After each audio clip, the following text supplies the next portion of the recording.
Il y a aussi une conférence prévue à Lille de Jean-Luc Mélenchon dont l'affiche fait polémique. Vous la voyez, je la décris pour nos auditeurs d'Europe 1, actualité en Palestine, et puis avec Rima Hassan. Oui. Comment vous réagissez et comment vous expliquez aussi que ce discours infuse en partie en France, et pas qu'en France? Alors d'abord, qu'Ercilia Soudé puisse dire qu'on a affaire en Israël à une théocratie, soit c'est de la bêtise crasse, soit c'est de la mauvaise foi absolue. Bon, c'est probablement un mélange des deux, un mélange de bêtises, profondément, d'ignorance et de mauvaise foi.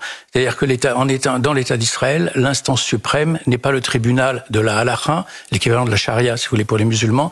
L'instance suprême, c'est la Cour suprême. C'est-à-dire une démocratie. Et une authentique démocratie, ce n'est pas pour faire plaisir aux Israéliens qu'on dit toujours c'est la seule démocratie de la région. Donc d'une part, ça n'a rien à voir avec une théocratie.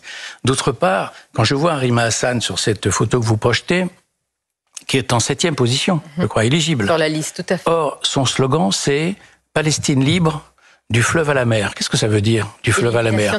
C'est l'élimination de l'État d'Israël. C'est un slogan génocidaire. Qu'un parti comme celui-là puisse promouvoir une candidate demain élue qui annonce la destruction d'un État et dont la destruction d'un État fait partie du programme, c'est une honte absolue pour la nation française. C'est le cas en France. C'est une honte absolue. Ce parti, LFI, c'est le parti qui me fait le plus penser au populisme de Doriot. L'authentique risque de fascisme en France, c'est Mélenchon et ses sbires. Mélenchon, Doriot, même combat, oui, ça va faire réagir ce que vous dites. Oui, même combat.